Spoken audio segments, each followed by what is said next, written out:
Welcome to Displore and thanks for watching. In this video, we are taking a deep dive into the fascinating life of one of the best Pan-Africanists of our time, Paul Kagame. Paul Kagame is a Rwandan politician and former military leader.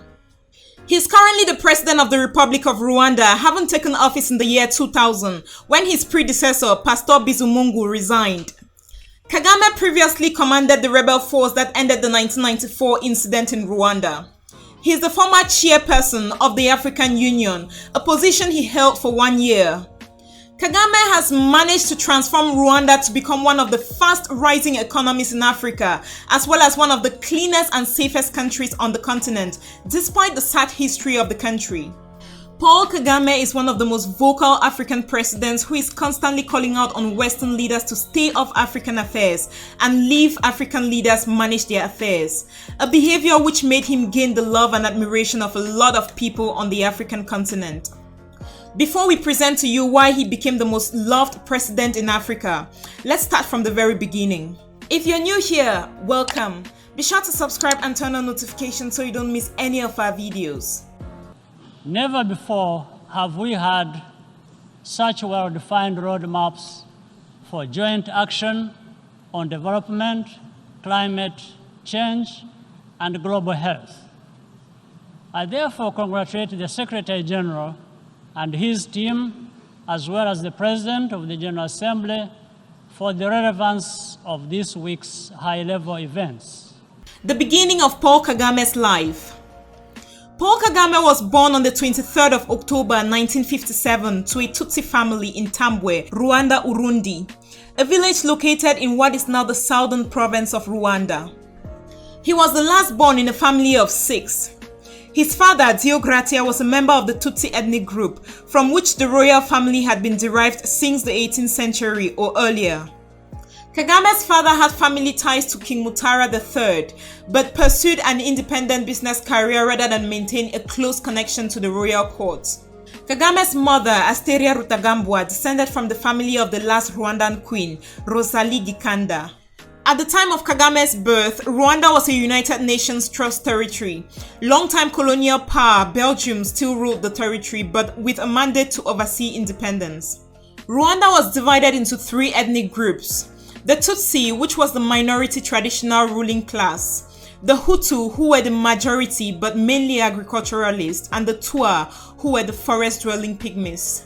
In 1959, when Paul Kagame was 2, tension between the Tutsi and the Hutu groups escalated, leading to the Hutu killing and forcing more than 100,000 Tutsi to seek refuge in neighboring countries.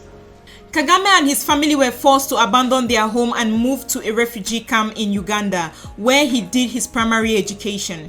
He subsequently attended Ntare School, one of the best schools in Uganda. After the death of Kagame's father in the early 70s and the relocation of his best friend to an unknown destination, Paul Kagame started fighting those who tried to marginalize the Rwandan population in Uganda. During his stay in Uganda, he made 2 visits to Rwanda to explore the country, familiarize himself with the socio-political situation, and make connections that would prove useful to him in his later activities. Paul Kagame had always known that he would someday return to Rwanda to fight for the rights of the Tutsi people, so he had to prepare himself physically and mentally, which led him to join the military in Uganda. His military journey. While on exile in Uganda, Paul Kagame, together with his longtime friend Fred Rwigema, pledged allegiance to Museveni, a cabinet member in the transition government after the death of Idi Amin.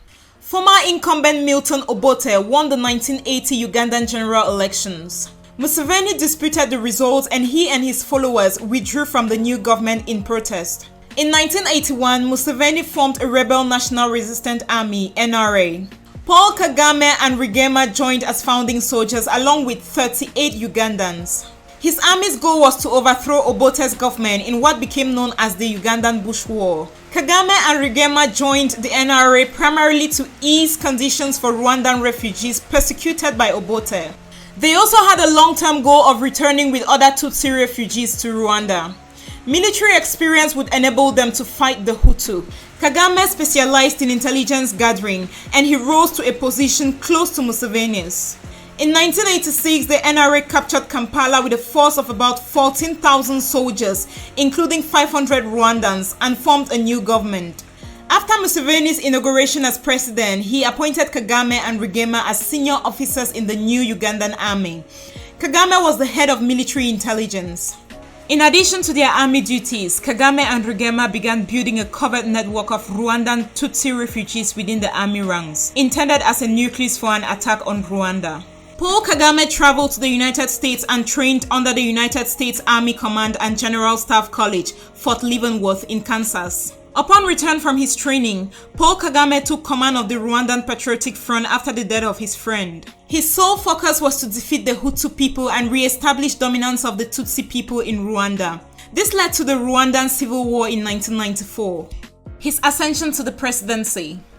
After the Rwandan Civil War, the Rwandan Patriotic Force led by Paul Kagame became the Rwandan Patriotic Army, and Kagame became the Vice President and Minister of Defense, while Pasteur Bizimungu was appointed the President of the country.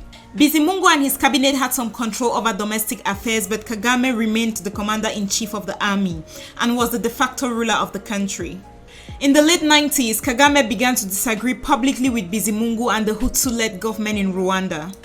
Kagame accused Bizimungu of corruption and poor management, while Bizimungu felt that he had no power over appointments to the cabinet and that the National Assembly was acting purely as a puppet for Kagame. Bizimungu later resigned from the presidency in March 2000. Following Bizimungu's resignation, the Supreme Court ruled that Kagame should become acting president until a permanent successor was chosen. The traditional constitution was still in effect, which meant the president was elected by government ministers and the National Assembly rather than by direct elections. The RPF selected two candidates, Paul Kagame and RPF Secretary General Charles Murigande. The ministers and parliament elected Kagame by 81 votes to 3.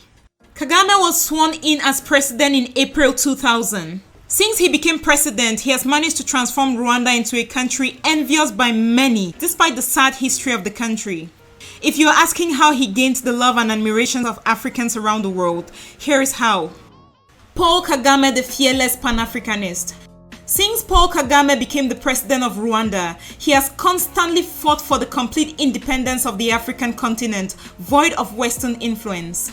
On several occasions, he has called on Western leaders to stay off African affairs. Most observers describe Kagame's personality as one of seriousness and intelligence. Richard Grant, writing on London's Daily Telegraph, describes Kagame as radiating, a quality of intense seriousness that is both impressive and intimidating. Kagame has a highly dominant personality, which he uses to ensure his rule and to ensure that his vision for his country is followed. Since becoming president in 2000, Kagame has won 3 disputed presidential elections with over 90% of the votes each time. Despite criticisms and accusations that the figures were inflated, Kagame does receive genuine support from the population who credit him with ensuring continuous peace, stability, and economic growth. Kagame served as chairperson of the African Union from the 28th of January 2018 to February 10, 2019. As chairman, Paul Kagame promoted the Single African Air Transport Market and the African Continental Free Trade Area. The proposed Continental Free Trade Area was signed on March 21, 2018 by 44 of the 55 AU nations. By the time he left office in February 2019, the continental trade had already been ratified by 19 of the 24 nations needed for it to officially go into effect.